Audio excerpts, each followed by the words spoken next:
Hey everybody, what's up? Welcome to the podcast. This is Cut to Brett. My name is Brett A. Hanson, and for this episode, I'm going to be talking to my friend Philip Glanville, where we're going to be talking about his book and all his music and all the creative arts, or what he's been up to these days. So, welcome, Philip. Welcome to the podcast. Thank you, Brett. I go by Philip Thorne professionally, but nice. Philip Glanville is the real last name. Where did the Thorne name come from? So, good question. Actually, one of my great-grandfathers, when he was like one of 12 siblings in, I think it was Wales, and this was way back, maybe 1800s. Mm-hmm. Yeah. Widowed mother, 12 mouths to feed. Well, her brother said, I will take him to America, but he has to change his last name to Glanville. So it was Thorne.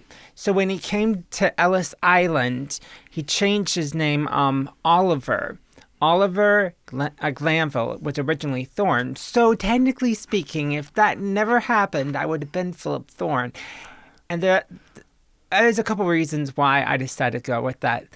Philip Thorne, the letters are exactly the same between my first name and my that name, which looks really nice on paper. No, I bet. And it's a nod to actually family legacy. Obviously, I have a semi-famous cousin who was on Desperate Housewives of Beverly Hills. Really? And I kind of want her life to be separate from mine. Totally good. Because I'm not in that genre. And, Alyssa, professional dancer, great. And I'm not disappointed to be associated with her, but I want to make a new name for myself. And Thorne is actually... There are a couple authors, well-known authors out there with the last name Thorne, so established. Well, that's cool, like having your own kind of like name. It's like your name, but it's slightly off, but it's also family connected kind of thing. Yeah. So it's like heritage involved with it, which is really awesome. So, so you've been writing a book. So what's that all been about? Wow. So I've been writing this book for 21 years now. That's amazing. It's crazy. I started when I was 15. Actually, you were there when I started the book. Yeah, probably, yeah. We were at Tahoe.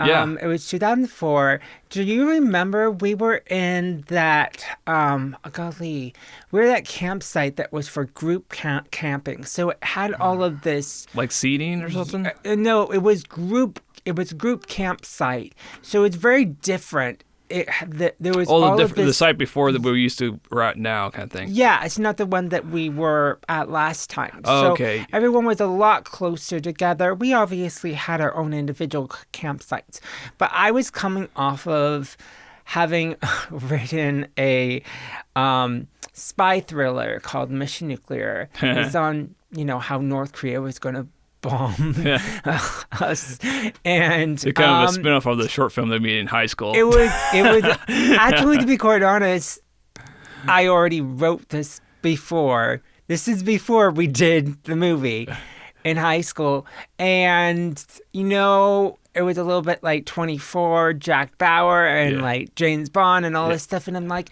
I'm not an action hero type of person. And I think one of the things that I really did is I started thinking about, well, what is something that I could write? And what's something that's missing out there? And I have since talked to professionals about this. Is there very seldom coming of age Christian stories? I was thinking during this time, and we could do a total conversation about this, but the book Harry Potter was the big book at this time period. Yeah. And, I did read it. I'm not a fan now.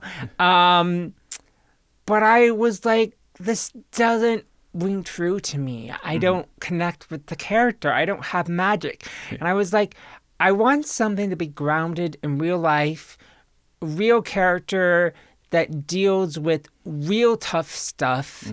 And you could imagine this person, being someone that you relating to. I wanted it grounded in reality, to where actually the book takes place in South Lake Tahoe.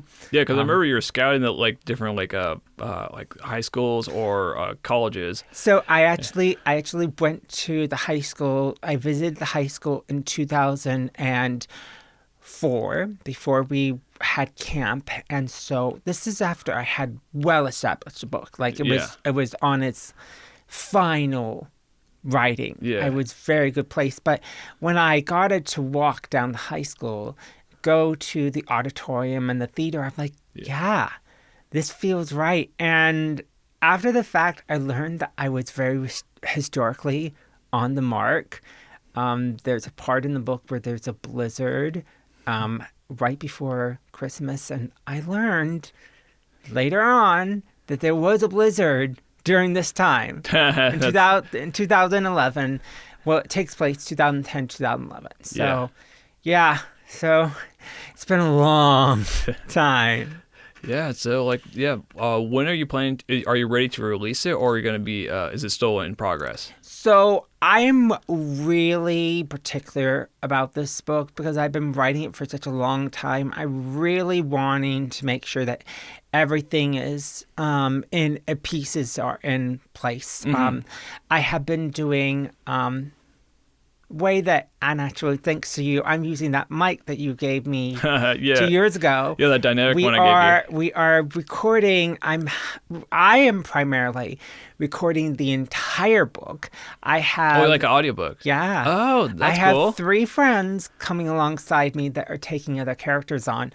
Oh, that's cool. It is really fun because it's like doing a movie or like a TV show. Well, it's almost similar to like Focus on a Family. Remember when they did like what's it, Chronicles of Narnia, when they have different characters. It's probably not to that extent per se, but it's more like a more fold out like book instead of just one author reading through the whole book. You have different people talking about different characters. So I'm primarily doing almost all the characters. But you just have some that kind of go in there. I have a good friend, Mandy Halloran. She's going to be interviewing me for her podcast. She plays 2 characters, my character's best friend.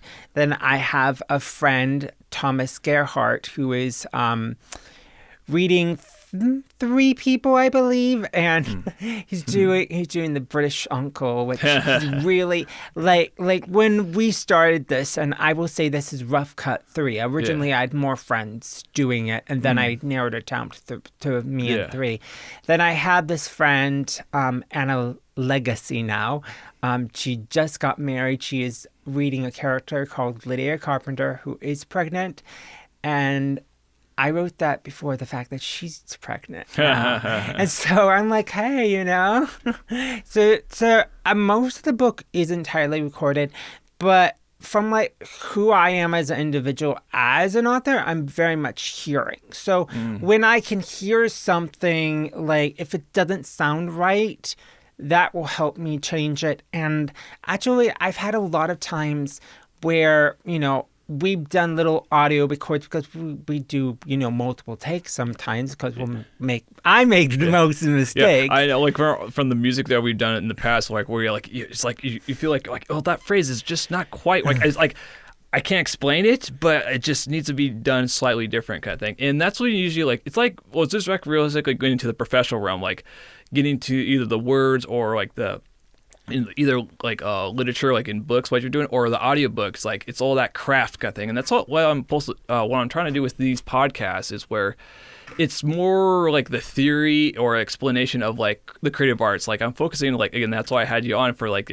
your book and your music, and then my end for the film and like visual effects and a little bit of music, not too much, but like I really want to get back into that. But it's awesome that you're going through that and just polishing it and crafting and like basically, what is it?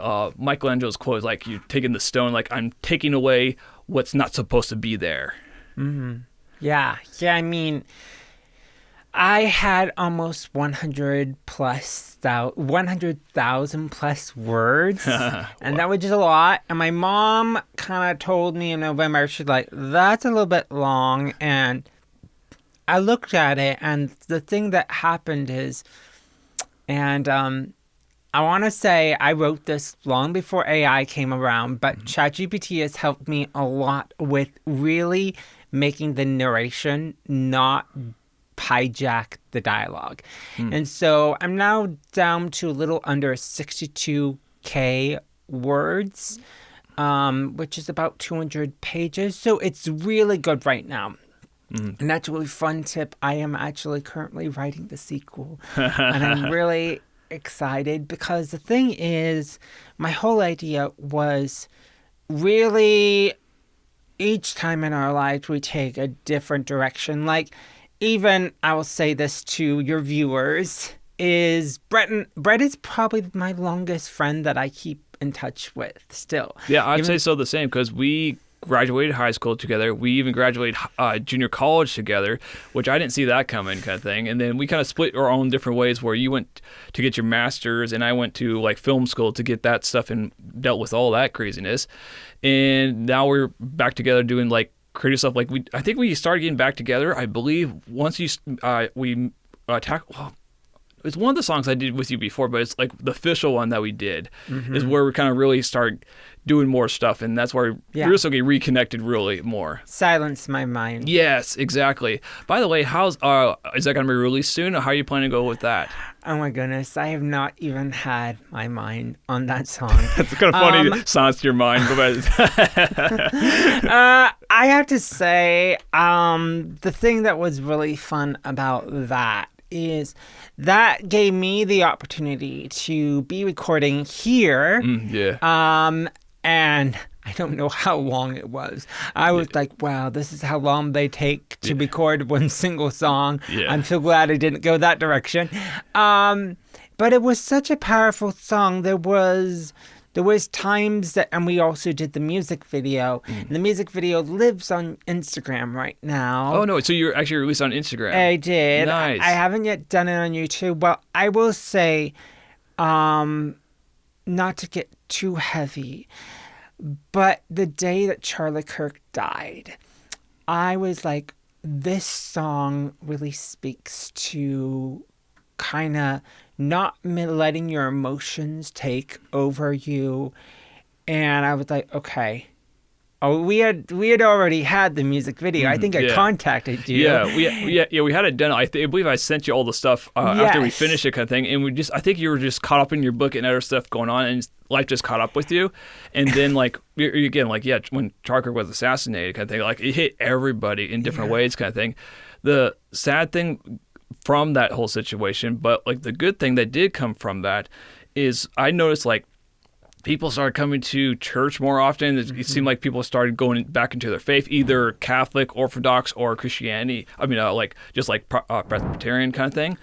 But it just seemed like everybody started drawing more to God kind of thing, which was great kind of thing. It's like that small period where we had like a camaraderie where we're all coming together, unfortunately from someone's death kind of thing. But hopefully you can keep that momentum going down the road kind of thing. But it's like people are starting to become more grounded in their faith, which is awesome, especially since our nation and this country has been founded on that. Yes, I totally agree. I remember for me, my church down in San Diego, the Sunday after, we had so many people, and our prayer team was all talking about the fact that maybe we didn't watch Charlie Kirk's videos. I did.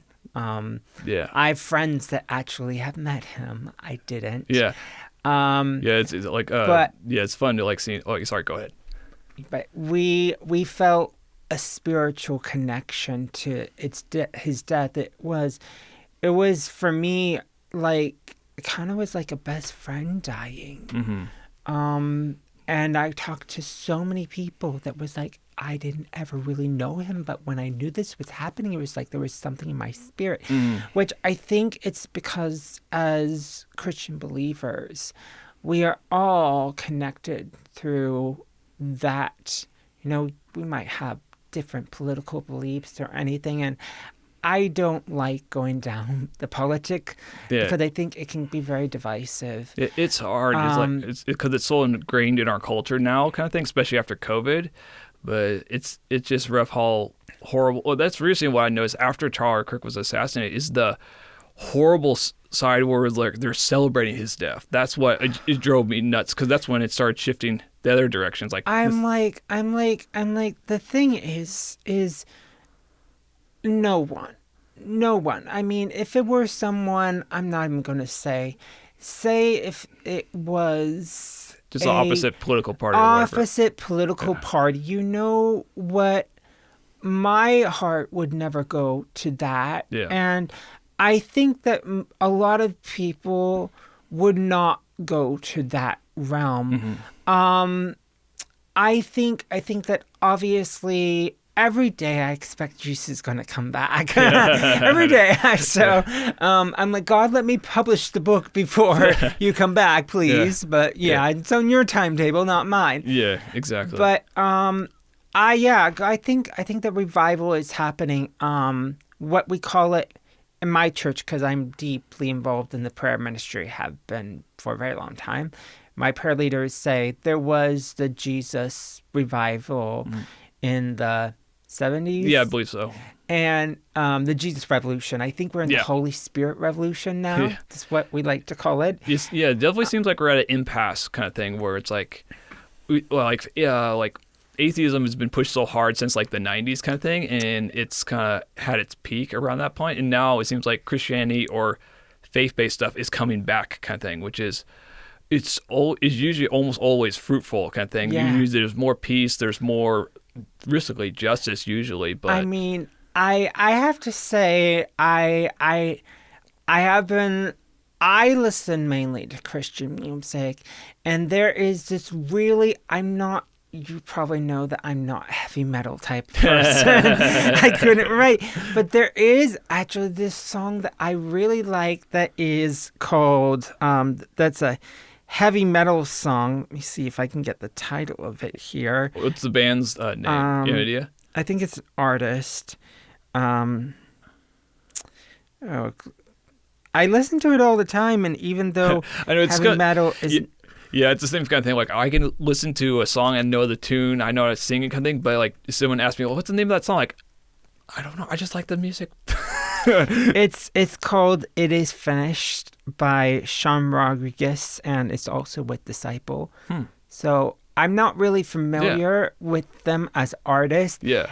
But the message, I really like the fact of what it's dealing with. And, you know, as an artist, you know, in many realms. Yeah, both literature and book and for music. I like to see what is the heart. Where can this, you know, trigger you as an individual?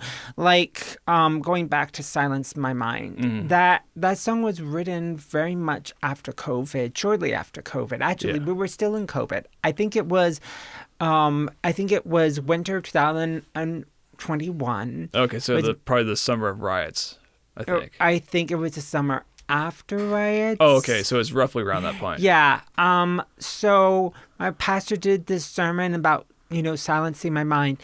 The thing is, it's very easy for us to be distracted by everything that's going on around us. And yeah, there are days that I'm like, whoa, okay, you know, this is the world. But God wants us to be transformed by the renewing of our minds. Yeah.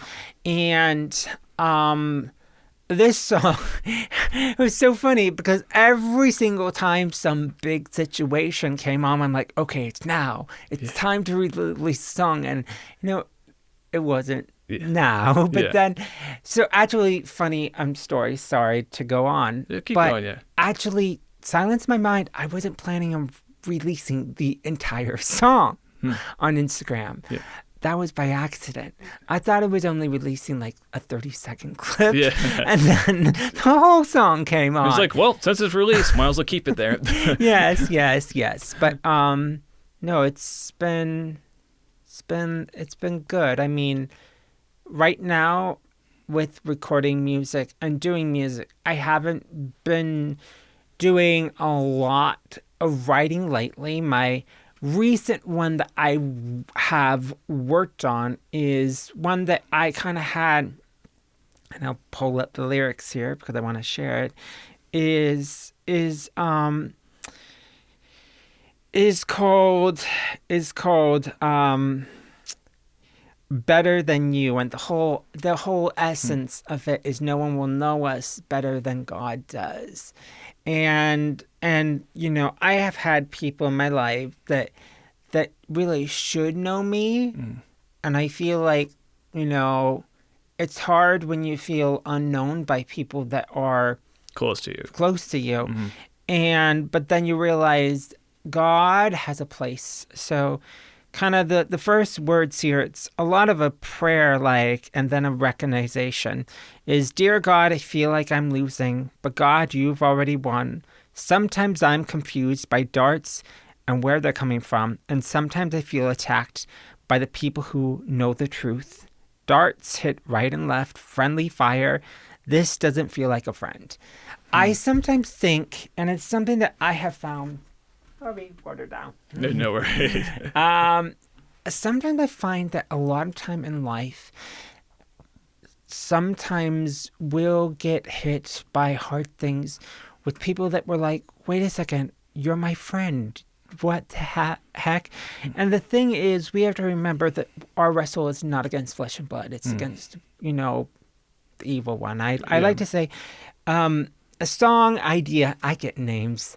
I want a song that seem like identify the real enemy, which is the devil. Yeah. I think a lot of times the devil is very crafty. Oh, yeah. And he's the father of lies. Yes, making it look like a human is your enemy. Well, you know what? All of these people that, my blood boils when I think about them. But I have to realize that behind it all, the real enemy is the devil. It's not that person. That person may be unintentionally allowing themselves to be used by the devil.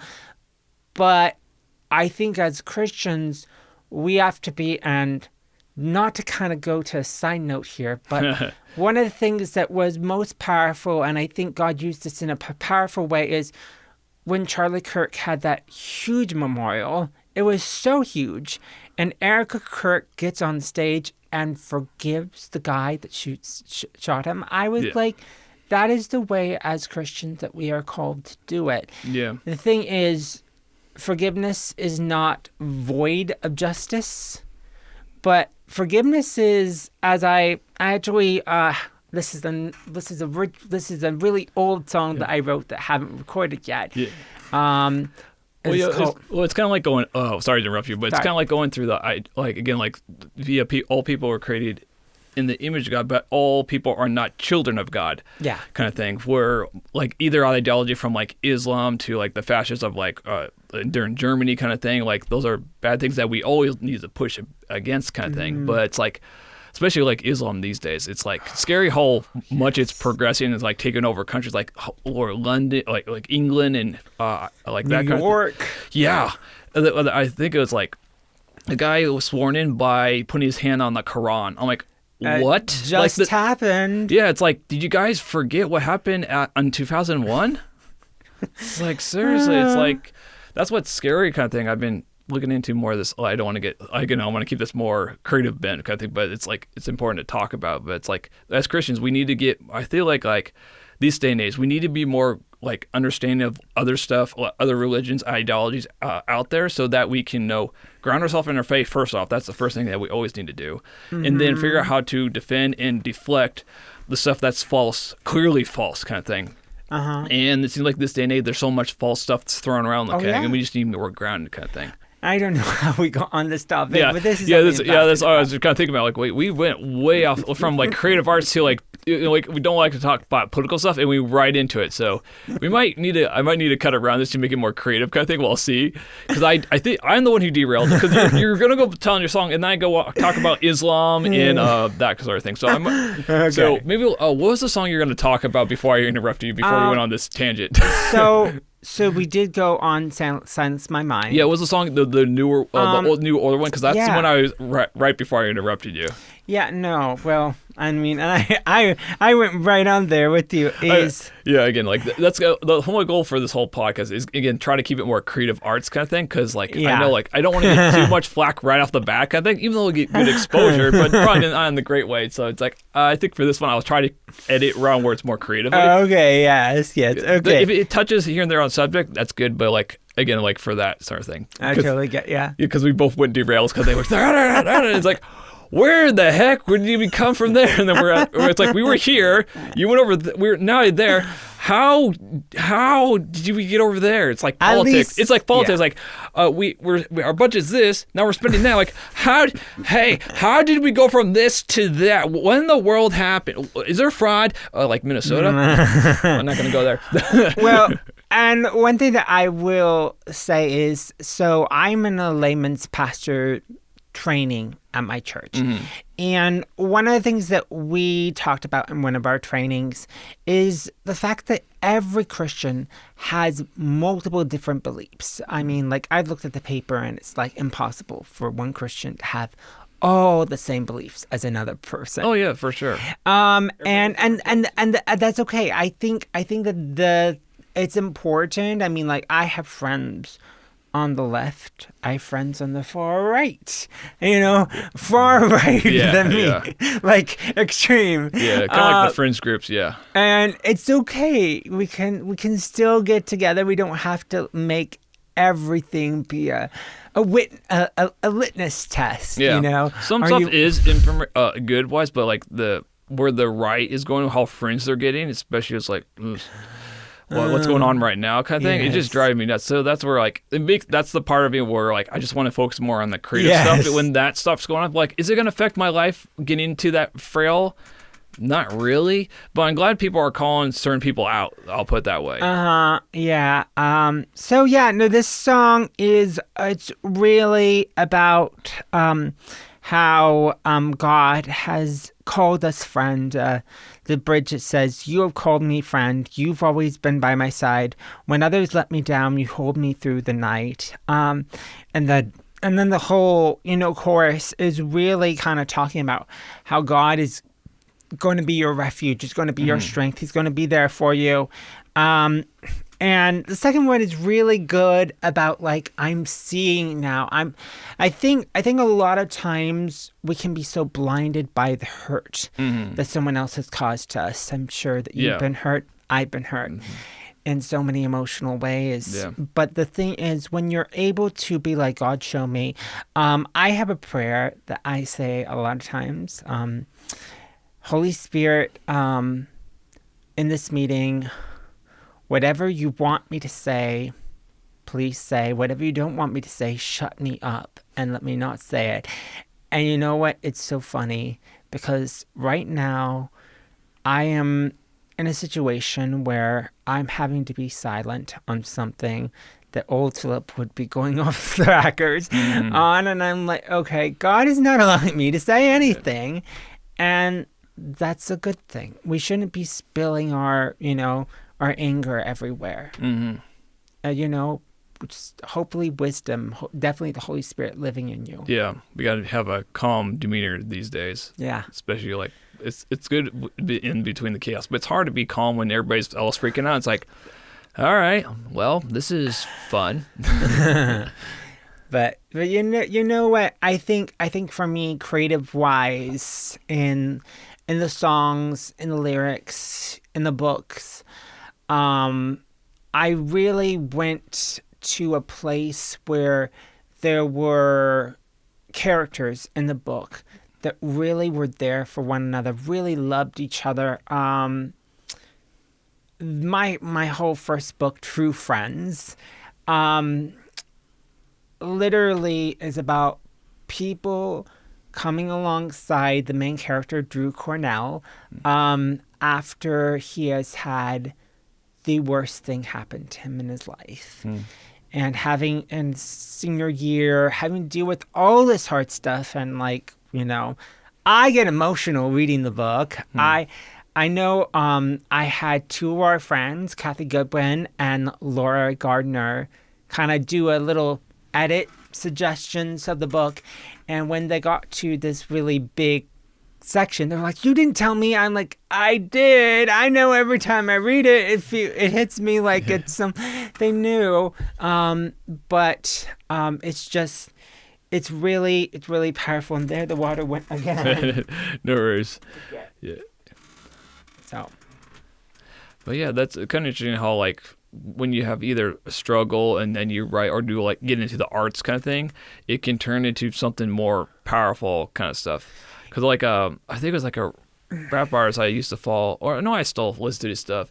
NF, like he would be rapping or talking about like his struggle, what he grew up with, the loss that he had with his mom, and a lot of his lyrics like hit home. Plus, I just like usually decent amount of like rap and hip hop because the lyrics are usually very clever. Because everybody grew up like listening to like Eminem kind of thing, but it's super secular kind of thing. But like I like the wordplay, but seeing that kind of transfer where NF, like he grew up listening to Eminem, and then he did his own thing, and it's like, oh, now everybody's copying. A lot of people are copying NF because like he's more grounded in his Christianity kind of thing at least at the start. I'm not sure where his faith is now. I think he's still a Christian, if I'm correct, but I could be wrong.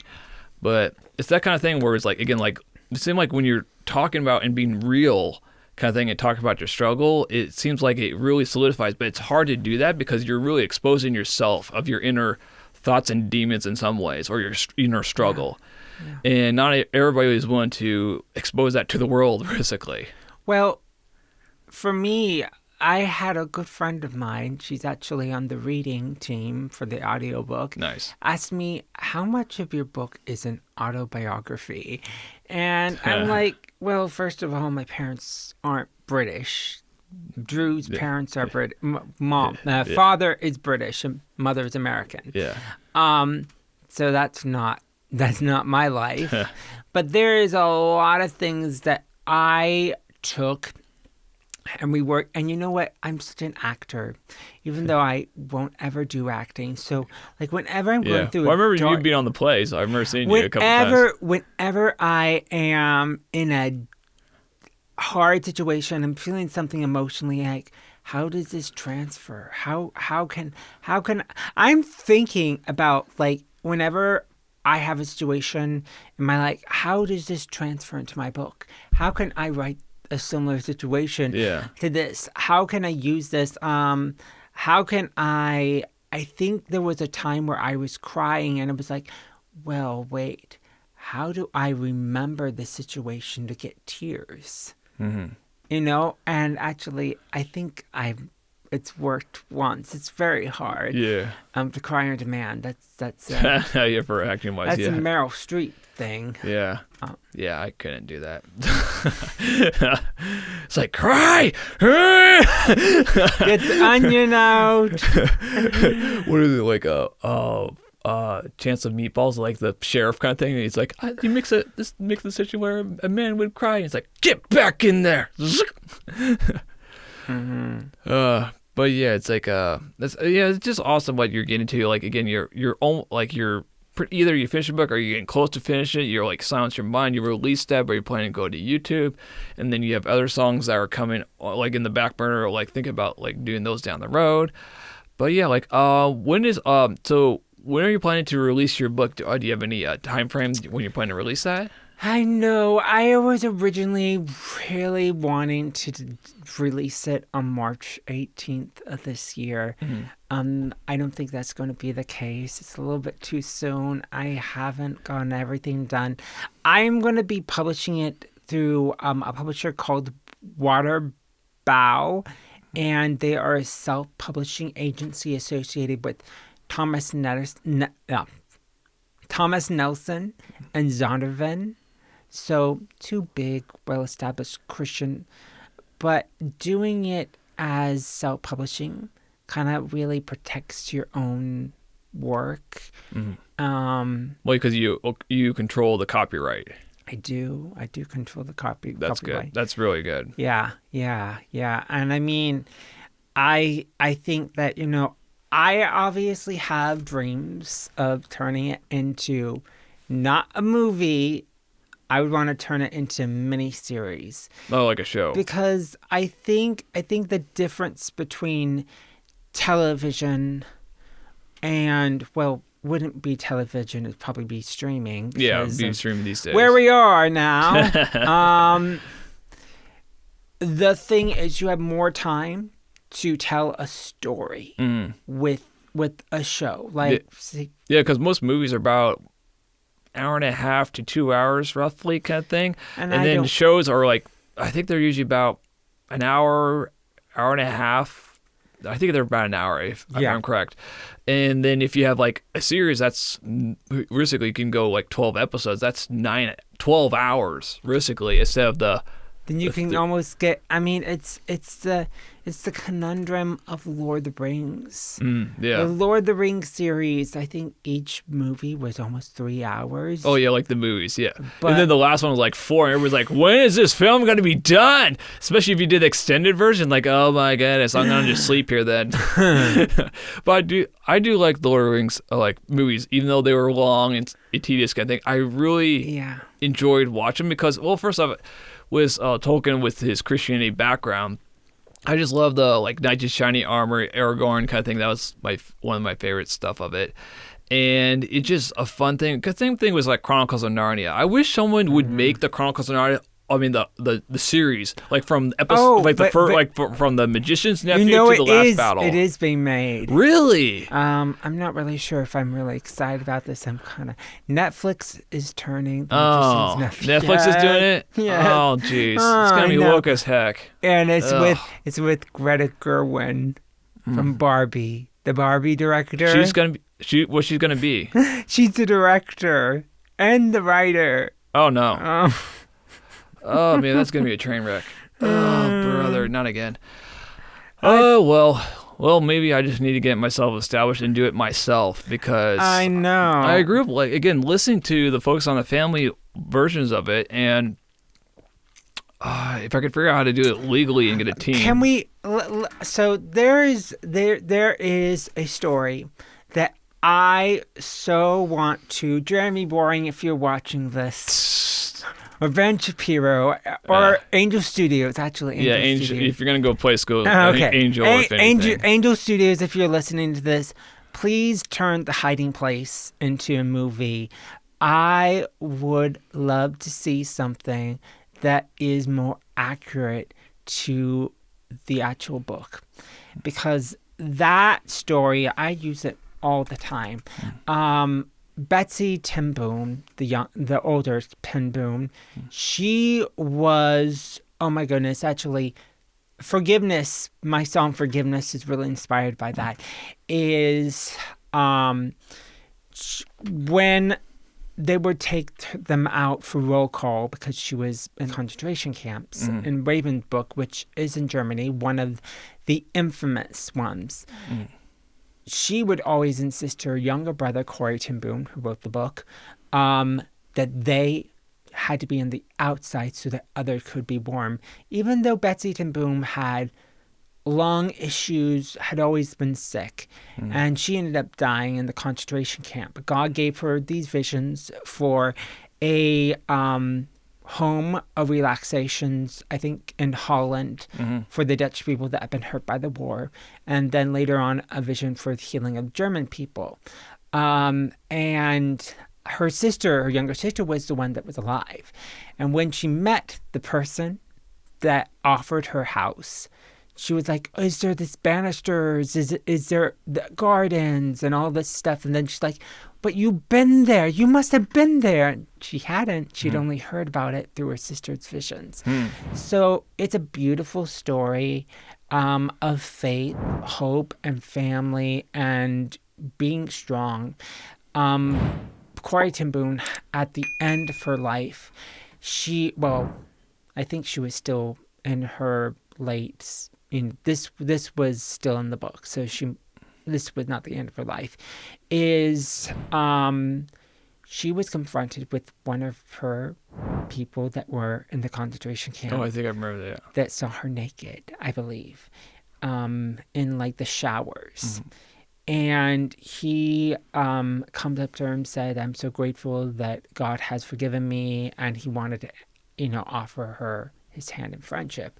And she can't do anything. So she had this conversation with God in her head. She's like, God, I can't do this. Give me your forgiveness for this man.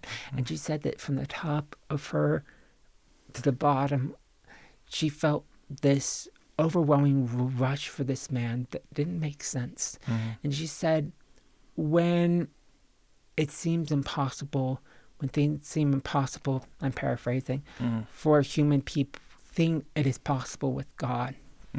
And I think that one of the things, getting back to my song Forgiveness, which was one that I kind of briefly talked about earlier, is there's a line that I 100% believe: forgiveness sets the prisoner free. The prisoner is you.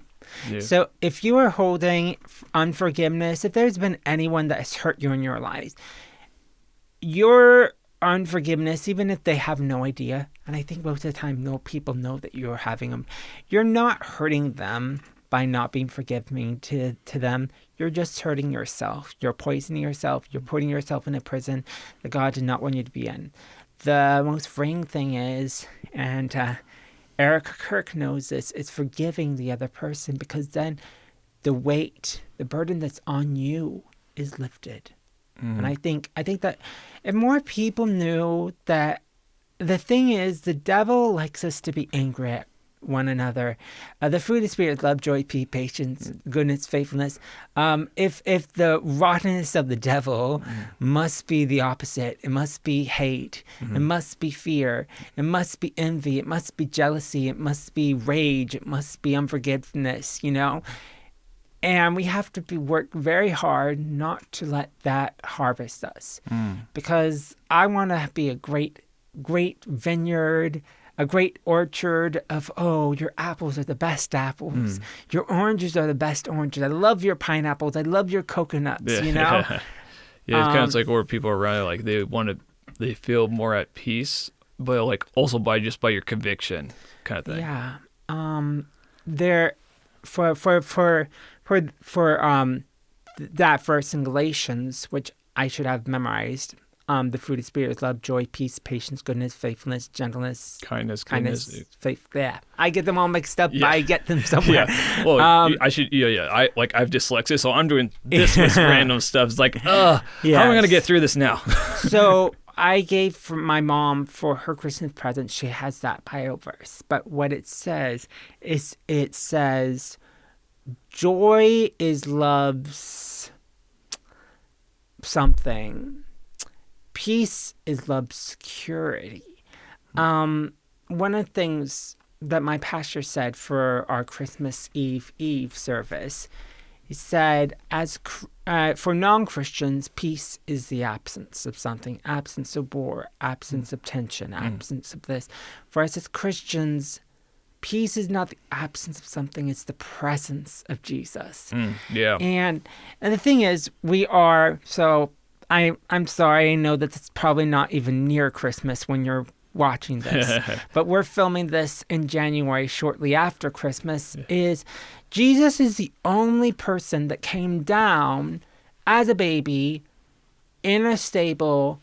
He's our present. Every year, traditionally speaking, at least here in the U.S., people give presents for Christmas. Well, we were given a present by the King. Yeah. And I think that one of the things that I try to remember is, this Christmas for me was a different type of Christmas.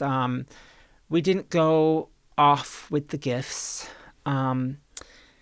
My dad is not living at home. My parents are still married, dealing with dementia. It's just kind of what it is. And my mom didn't want to go crazy with the gifts this year, which I totally understand. Keep it more simple for your dad, yeah. So I was given a sweater and a backpack. And then each one of my siblings give gifts, and I was really happy because I asked my sister, the only thing that I wanted from her was a picture with her and the baby bump. And I got that, and I got more. And so, you know what? I like the fact that it wasn't tons and tons of presents this year. It was different. I mean, me and my mom are the only one in our big house. That feels weird with Cassie, it's always lovely having a dog. But I think really it gave me the sense of God is the real present. It's not something that you can unwrap underneath the Yeah. tree. I mean, I'm not even sure what I got for Christmas the previous year. Yeah, exactly. I try and think about that. If you can't remember it, is it really that important? Yeah, exactly. You probably most likely remember gifts you've been given. At least I try to at least try to focus on gifts that really mean something to people, even if it might seem small to the normal eye. But again, those seems like the ones that really are more impactful kind of Yeah. thing. But it's like with gift giving, I'd say it's important to a certain level because it's a Christian tradition kind of thing of the passing Yeah. of the gifts. And I don't know how people get like a Christmas that's pagan kind of thing. It's like, where'd you get that kind of thing? It's showing the pure opposite kind of thing. Like Christians have been doing this for a while, and then the pagans try to like get it closer to that to compete.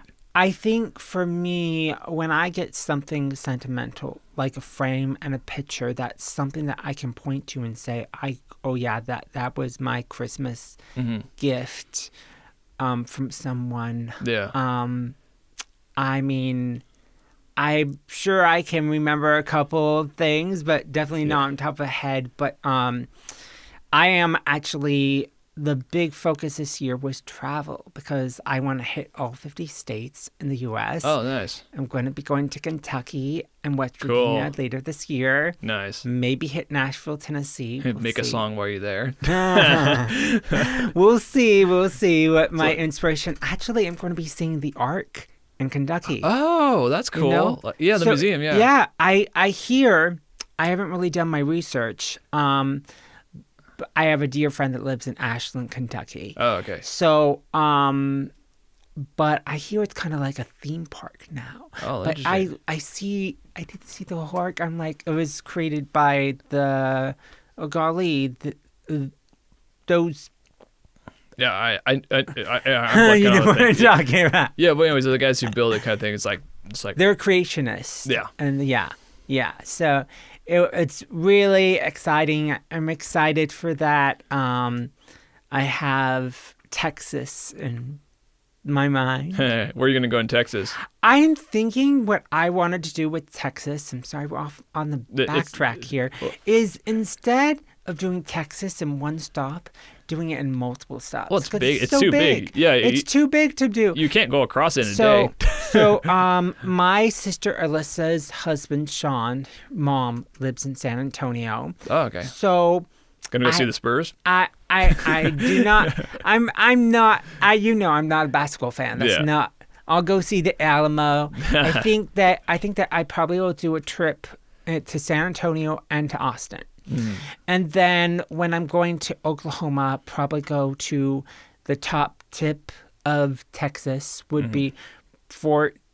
No, I can't. Fort it's Worth? Fort Worth. Yes, okay. That's a major airport. I hear. I want to go to some of the national parks. There's one by El Paso. Yeah. Still have to go to New Mexico. I haven't ever. I've been to Four Corners, which technically speaking is New Mexico, Arizona, Colorado, and Utah. Mm-hmm. I don't really count that. That kind of sounds lame. Well, kind of like we're all in 4 states at the same time. I Kind of mean, that's not real. So, Kentucky.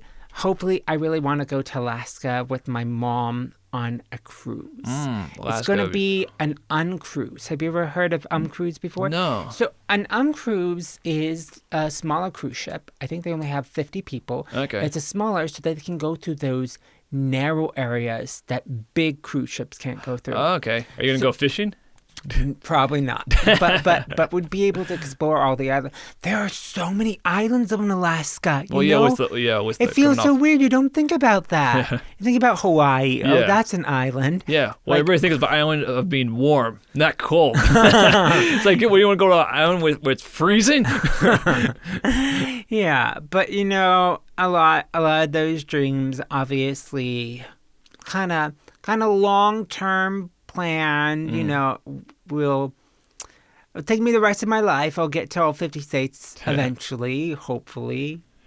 Praying. Well, it's one step at a time kind of thing. One step at a time. And you know what? Maybe I will write a song about You should write while you. Kentucky? Yeah, you should either write music while you're on the trips in some way, or do like little mini podcasts or little videos like, hey, I learned this and we did this kind of thing, and do it throughout the country. So for my birthday, my mom gave me a scrapbook and I asked her for it because I want to scrap all of my trips. Okay. So for something from each state kind of thing. Yeah, something from pictures for Yeah, sure. yeah. I really You should get like a Polaroid. Yeah, I think what I would want to do is get a disposable camera. Yeah. Yeah, they still make those. They do. I guess they become all the rage now. Yeah. Well, there's something that's these days where that's something I actually kind of look at. It's like a portable printer. I think you can take photos from your phone or whatever, and you can print it, like where you're at kind of thing. Isn't that Polaroids? Kind of, yeah. In some ways, like I saw someone do that, like where they would take photos, like say with their normal camera, and they would transfer it to the phone, and then they would print it live. There kind of thing. Like, that's kind of clever. So you can almost do something like that, or just get a Polaroid camera. Or I'm just gonna do disposable camera and do that. Not gonna do a camera. I mean, I'm excited for the trip. It'll be fun. My friend, she got me on with thinking about this idea, is hitting, at least trying to hit all the national parks in each state, or at least one national park in each state, which I think would be really cool. Because most states have at least one. Yeah, I'd say so. Some don't, though. Like, I don't think Kentucky technically has one. They have Mammoth Caves. Do you know about Mammoth Caves? No, not really. It's the largest known-to-man cave system in the world. Huh. Yeah. Yeah, that'd be kind of trippy to go. Yeah. So that's going to be fun. So you're getting trips going along and such like that. That's cool. Yeah. And maybe you should join me sometime. Yeah, that'd be interesting. Go meet you up in, like, say, Texas or something like that. Yeah, maybe San Antonio. Yeah, you know? For sure. Kind of like check out other states. Like, oh, would I like to go here? Because since California's like commie state. Just to go side note, another song that I had done called Unseen, and I think this was one that I sent you the demo. Yeah. Is I think that a lot of us sometimes we can get very hurt by unintentional, maybe not people not meaning to avoid you, but maybe it just, you get hurt feelings. And I think that's a part of the enemy wanting to be like, oh, you're hurt, make a big deal about a really small molehill. And that song for me was talking about the thing is, God does not want us to be so focused on us being unseen. He wants us to see people that are unseen. And the forgotten. I have a line in there, and the song is called Unseen, even though I rarely used unseen in the song. And it says... What's the theme of it? Yes, it's the theme of it.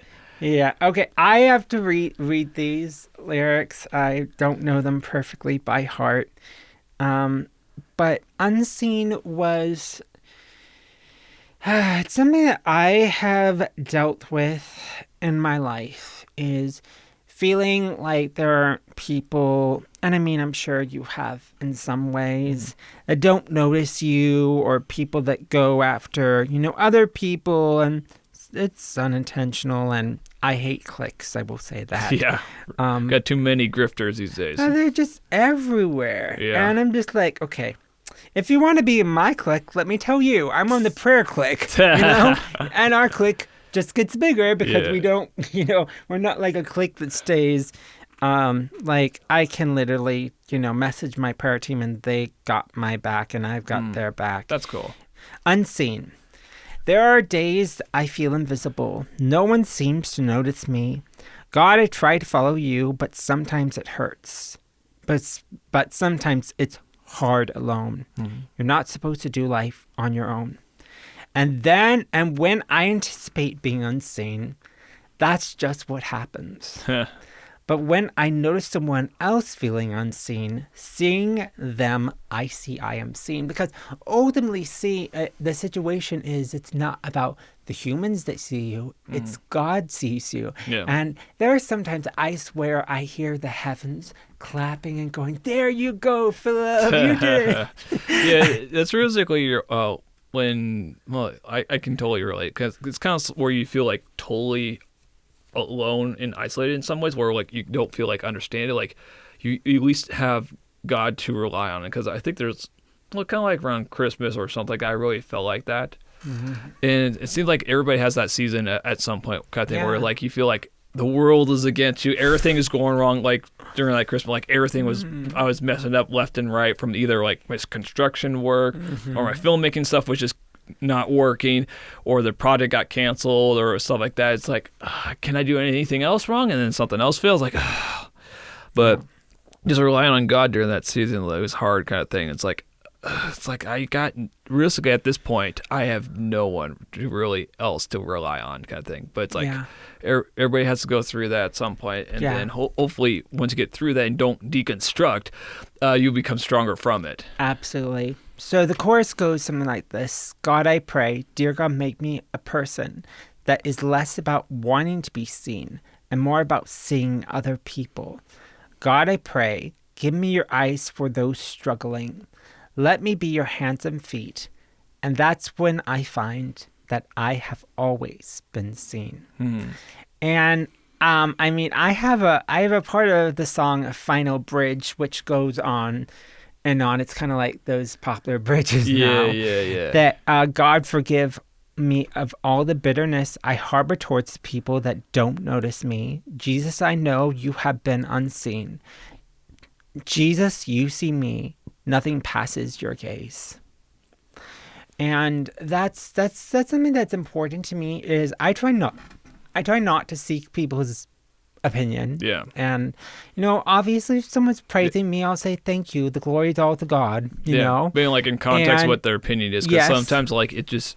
There's some individuals who offer their opinion when you don't ask for it, and that that's something that kind of actually drives me nuts more than anything. Is like, I didn't ask for your advice for anything about this. Why are you putting your input? And then they go off the rocker, and like you can clearly tell they have no idea what they're talking about. Yeah. It's like all right. So either I could roast you or just be quiet, kind of thing. So it's like. it's better to be quiet. Yeah, it's like, I don't feel like roasting you right now. It's too much. It's not even worth my effort. Yeah. It's like, I'll wait for like, what's his name? Wilson. Oh, he was the guy who always debates in like the whatever podcast, and he roasts everybody super well. The Orthodox guy. Oh, jeez. Oh, why am I blanking? I was just listening to this stuff yesterday. Oh, anyways, he's the best at it kind of thing. He'll take something, he's really snappy. Like, I wish I had that smart kind of like clever way where you can pull a reference really quickly. Yeah. But anyways, where we were back to the subject. So your song. Okay, so yeah, Unseen. Go back to the talking about your song, the Unseen, the part. Or it's like so like what's the part like? When did you write the Unseen song? This happened, oh golly, around Easter, maybe 2024. Okay. I remember sending it to some people on my prayer team that were like, "Oh my gosh, Philip, that's so amazing. We love it," and I love them all. Yeah. And I think it's such a powerful message to everyone because everyone has had that moment time where they felt unseen. Yeah. And it's a powerful message to remind you God sees you. And that's the only one that matters. I mean, I know it's hard. Yeah. It's hard for us to be like, oh, well, I want someone else to see me. I want, ultimately speaking, God's the only one that matters. Yeah, he's the one who sees you when you sleep or when you're awake, when you're alone or with your friends. Yes. And the thing is, my book, obviously, God is not a physical character. But I will say God is a character that never utterly speaks in the book, but he frames everything. He works out everything to your good. And that's in life. We have our struggles. One of the things that I like to put down here is the big thing that floats around into church, and some people believe it and some people don't, and I don't because I know it's not biblical, is God will not give you more than you can handle. Yeah. And the thing is, I hate that because that's not true. Yeah. God will give you more than you can handle so that you can rely upon him, knowing that he's the only one that can handle it. I cannot tell you how many times in my life I could not handle things. I give it up to God. So to you people that are watching, I'm trying to look directly in the camera, is if you're going through something hard, if you're going through something difficult, it's not that, God knows you can handle this. God knows that you need to lean upon him. You need to trust in God. That's the thing is, whenever I talk about this, I say, look, everyone has trials and tribulations. It's just That's Christians, what it is, yeah. non-Christians. We as Christians, we have the Holy Spirit, we have Jesus, and we have God the Father. My prayer leader calls God is your Abba Father, Jesus is my buddy, and the Holy Spirit is my best. She says, God is my Father, Jesus is my brother, and the Holy Spirit is my buddy. And all in one. all in one. The Trinity. Like, don't get that confused, people. Yes, the Trinity, 3 in 1. And what that really gets towards me is when you have God on your side and you're walking through it, I have been through the fiery furnace. I've had God and the fourth man in the fire. I've been in the lion's den. I think we all probably, or a lot of us at least. Yeah. If you're a real Christian, you have been in the lion's den. If you're a Christian or just a normal person in general and haven't gone through any trials, who the heck are you? We want to meet you. Because that's, what? It's like, how do you not go through life without trials? Like, geez. Well, I always say I'd rather be in the hurricane with God than in a mansion without him. Yeah, because when you come out with your scars, you survived it kind of thing. And you often either become stronger physically or spiritually, or something is going to grow. If you're like in everything you do, even if you fail at it, if you somehow learn or grow in some aspect, you still kind of won. Even though you might not feel like it, which for me, like my film projects, when sometimes they fail, it's like it doesn't feel like I succeeded in it. It's like, but I learned like a cool technique, or I learned more about audio or lighting or something like that. It's like, okay, I kind of won in some aspect. Well, and here's the thing is, True Friends took 21 years to write. Yeah, it looks nothing like it did in the beginning. Yeah. Some characters' names have changed, not my main character. Yeah. A lot of things have changed thematically. It's a lot better now than it was back then. Yeah. Do you remember when we made that? It was way back before we made the first movie. But we made like this 5-minute movie that was kind of like based upon the movie that we ended up making. You're talking about was our film in high school made? I don't know. Taken. It was like Born Identity themed. Chosen, Taken. I'm close. It's one word. So Conspiracy was first one. So it's one that we did before this. Oh. We did. And that one. Oh, dang. It totally, we threw it in the garbage because it was so bad. Yeah. But the thing is, you have to have those experiences in order to grow. Yeah. I remember when I was here, I think actually it was over here with your brother editing Conspiracy. Yeah, I remember and that. we were looking at every section. Yeah. And that took 2 days. Yeah. That's kind of an interesting day where it's, those who don't know, my brother, he was into media and editing, all that stuff, and then I was actually not interested at all. I just want to be the stunt guy who gets thrown off, gets shot, or whatever like that. I manipulated him. Manipulation is actually sometimes a spiritual tactic. No, not really. I wouldn't say that. I'd say it's more. I would say it's more. More negotiation kind of thing. You figure out I have the gift of insight. Yeah, probably like insight negotiation kind of thing. Yes. So it's more like that because you had to play with, because a lot of us didn't want to do it kind of thing. But now I forced your sister to be in it. Yeah, exactly kind of thing. I think my sisters were okay being in it. Yeah, because after a while it's like, oh, we don't want to do it. We want to go play. It's like, again, we're still in high school kind of thing. Do you remember that there's a line that your older sister Alexi had to dub for my sister? Yeah, because you kept messing up.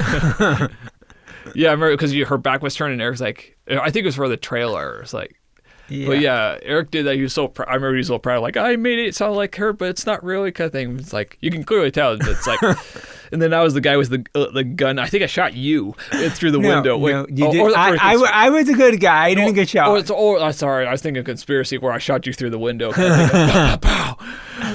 I don't think I was shot in Conspiracy. Yeah, you were. Yeah, remember you came around the main building kind of thing, and I was I was the good guy. No, you were one of the goons. Oh wait. Okay, so that was Andrew. That was my sister's ex-boyfriend. That was in the beginning. No, because I could have swore you were one of the goons who came around the back first. Oh yes, and then I shot him. Okay, no, sorry, shot you, and then I took it was B and Andrew. Oh yeah, with it. Then he goes outside. Yes. Then he gets shot by Eric. I was like, I think because obviously I had to do this other character because we didn't have another person. Yeah, and I was playing the main character. Yeah, I believe you Charlie Miller. I had to, but I had like this beanie. Yeah, on, you had the beanie. You were dressed up. You had like a shotgun. I believe. You weren't able to recognize me, and actually, this was pre-glasses, so I had no glasses. I should see if I can find the clips and show clips while we're talking about it. But that was that was kind of a fun doing that in high school, and I've done short films before that. But again, you did the ones with Ty Gazette. Yeah, we did a bunch of those. Were kind of wing it films, I call them. There was no script. Yeah, yours was the actual official script kind of thing. Where like ours is like, okay, you go there, you die there. Okay, you go there, you get shot there. Oh, do you remember? I had to hold the script up for Ariana. Oh yeah, she kept screwing up her lines, and I believe we had to extend the font because she couldn't get it right. It's like. She kept messing up her lines. Like, okay, we're gonna print it out. It's like, and it's too small, so we had it in huge, bold text. You know what? The things that your brother did, so that it could look like I was overtaking him, or like the fight scenes. Like the fight scene. I think it actually looked pretty good. Yeah. I like hit him with the doors. Oh, the doors. Yeah, you just pop the door kind of thing. You cut it just right. But yeah, that was kind of fun. I remember. I think. It might have been the Conspiracy or the one before that where your sister messed up on a line and got mad and threw the gun down on the ground and the gun broke and the spring went whew! And I believe we caught it on camera in the bloopers somewhere. I don't know where that is, but it was the funniest thing because it was a cheap, crappy gun and she slammed it like thinking it was like probably like a real gun. It's like, oh, this is good, and then boom, the gun shattered and the spring just goes pew. It's like, okay, we don't have a prop now. I can tell you the second movie was better than the first movie. You're talking about after Conspiracy. Yes. Yeah, that's what was that. Oh. So this was a weird chance where our good friends Holly and Matthew Trujillo. Yeah, that's what. Which now Holly had the different last name. I don't know what it is. Your sister does because they're all close friends.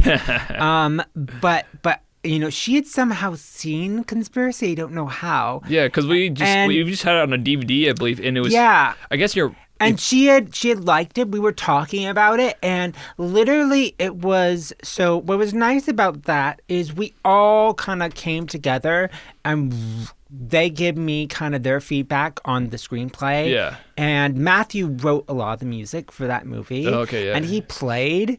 The character, the arch enemy, and he had to do the Russian accent and stuff. And actually, to be quite honest, did you have the cat? He did not have a cat. He had to play stereotype. He had to play my character's sidekick, and then the bad guy who is like gets plastic surgery to look like him. Yeah. And he just did a great job with it. And we filmed. We had Katie Rowland. Yeah. So for some weird. Okay, Katie is the other sister. Your sister. I decided to make Ariana, who played Michelle, who was the bad guy. So spoilers here.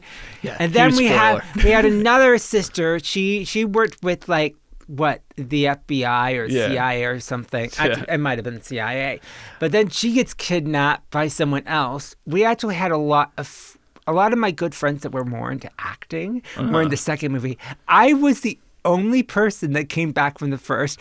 Me and Alyssa. I somehow convinced Alyssa to be a smaller character in the second movie, and her ex-boyfriend was in it. Yeah. And oh my goodness, it was good. I really was proud of what we did with that movie. It took a while to get all edited, and I didn't get to see it until it was the final shot.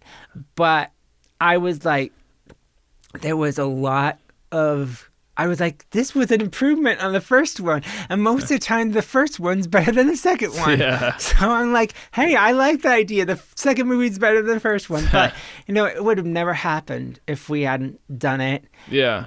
in high school. And I mean, I think I invited, you and Eric and Ariana were at the second movie screening. Oh, which was yeah. actually at St. Mark's Lutheran Church. Yeah, because yeah.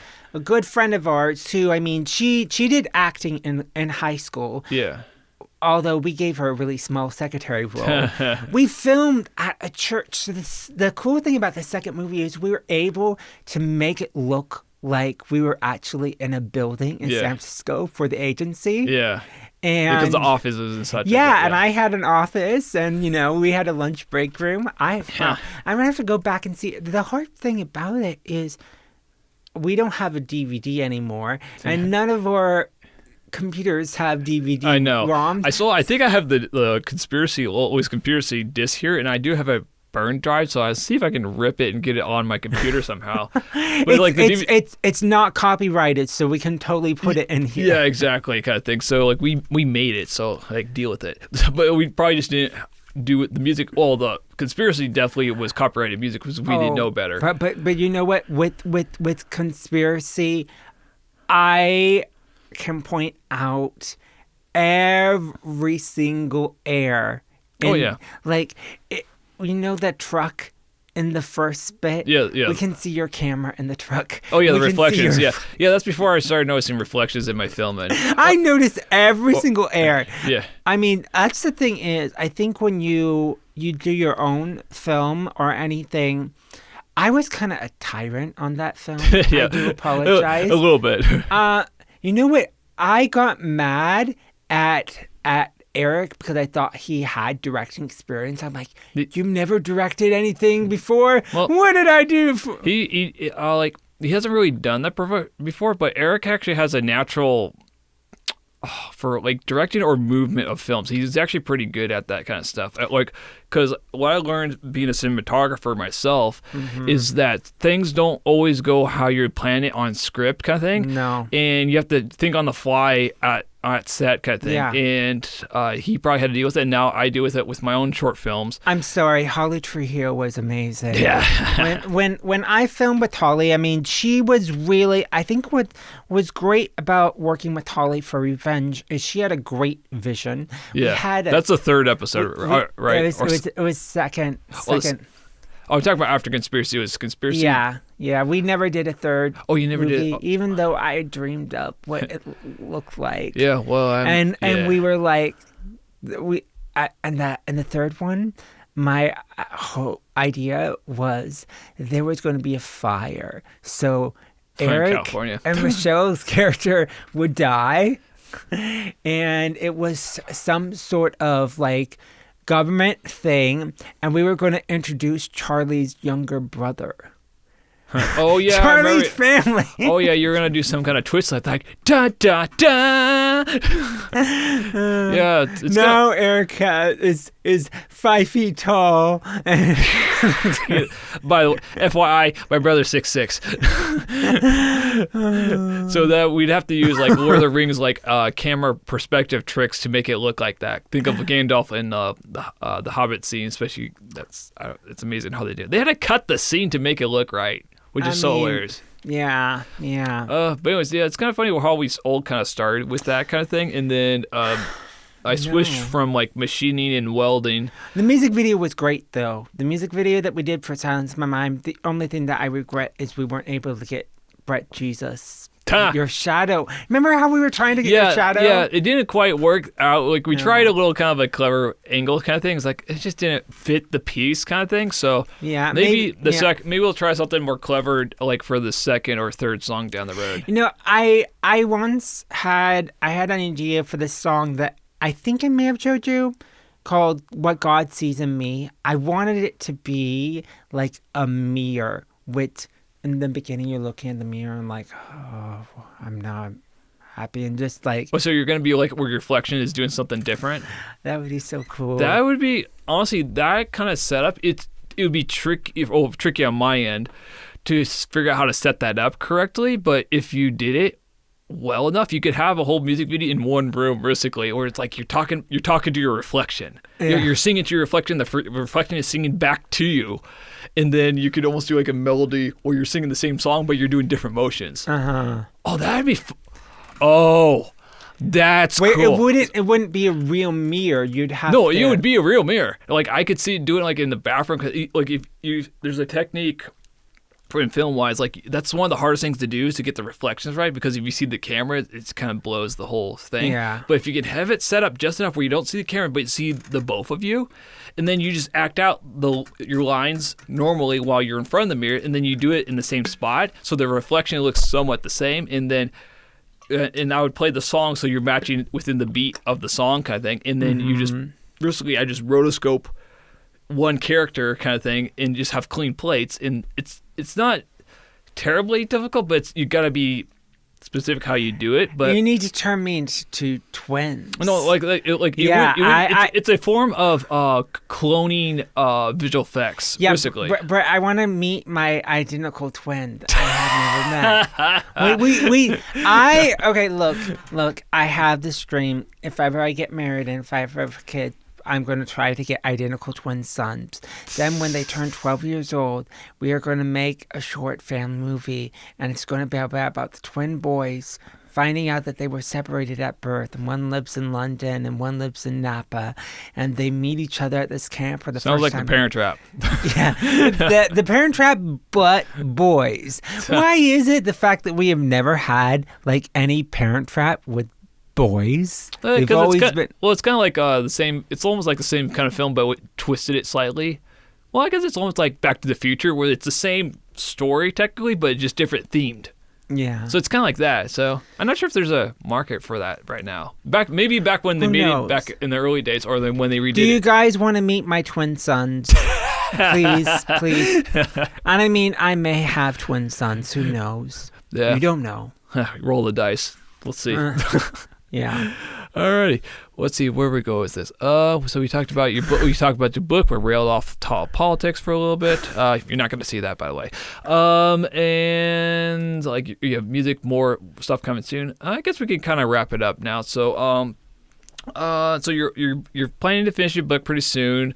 Are you planning to finish it like this year or next year? What's your timeline on that? Definitely this year. Okay, so your goal is to have it done by this year. I would love to have it done by summer. Okay. I think for me, I have already paid to have this self-published, so I just have to kind of send them everything. Okay. And I do have some cover pictures that if we wanted to, I can send them to you and you can drop them in here. But there are just these cover pictures that I use with AI that I just, I love it because it really gets the sense of what the story's about. Yeah. And it really, my name always looks great. I think the thing is, when I saw Philip Thorne in writing, I was like, yeah.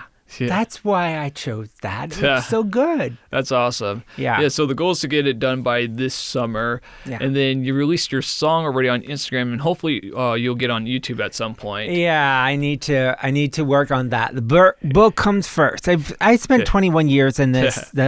The songs can wait a little bit. Yeah, so we'll wait until your book is released, and then you'll focus more back on the music again, which allowed me to get back in my workflow and studio-wise, I have some things I need to fix.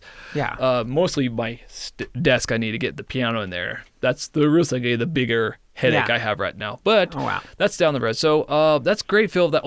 Just talking to you again about your book, your music, what you're planning to do down the line. Where's the best place for people to reach out to you? Yeah, so I am Philip Thorne 89 on Instagram. Probably the best way to check me out. I think I'm Philip Thorne on Facebook as well. I do not have Twitter. I say Twitter is for old people and celebrities, and I'm neither. So yeah, but if you want to shoot me up and you're interested in learning more about the book, so the plan for the book, because it's self-published, is my plan is if you want to, this is helping me, is I'm hoping to create some digital art that people can post on their Instagram and say, I read this book, and then they give you kind of like, the link to where you can purchase the book. I believe so much in social media. I think that is, and the thing is, I have friends that have millions connections on Instagram. I do not. But that is one of my ideas, but you can always find me there, and I'm trying to be more active. But yeah. That's cool. So I'll put links in the description either here on Rumble or YouTube where this is going to go eventually, and I'll link it down there so you can get his socials, like for Instagram and Facebook, and for me, like my stuff will be down there. Mostly the same kind of deal. Or I'm on Instagram, not really on Facebook, but I'm on X a little bit, but I'm more active on Instagram and probably like Rumble, realistically. So that's where I'm going. Anyways, everything down below. That's it for this episode. Thank you, Philip, for joining me for this episode. Thank you. We'll see how long this goes for the edit, but like it's fun either way. So hope to see you soon, and I'll probably most likely have you back on when your book is officially released or your next phase kind of thing. So thank you. I would love that. Yeah, so we'll do that again. Either do it back here or wherever. It's gonna be maybe me at your location kind of thing and do something there. Hey, yeah, come to San Diego. The ocean's calling. Exactly. All right, that's great. Well, that's it for me and Philip for this podcast. Thank you for joining this episode, watching it through. Yeah, leave your comments, subscribe, all the good stuff, and we'll hope to see you soon. This is Cut to Brett. My name is Brett A. Hanson, and I'll see you guys a little later for the next episode. See you and have a good day.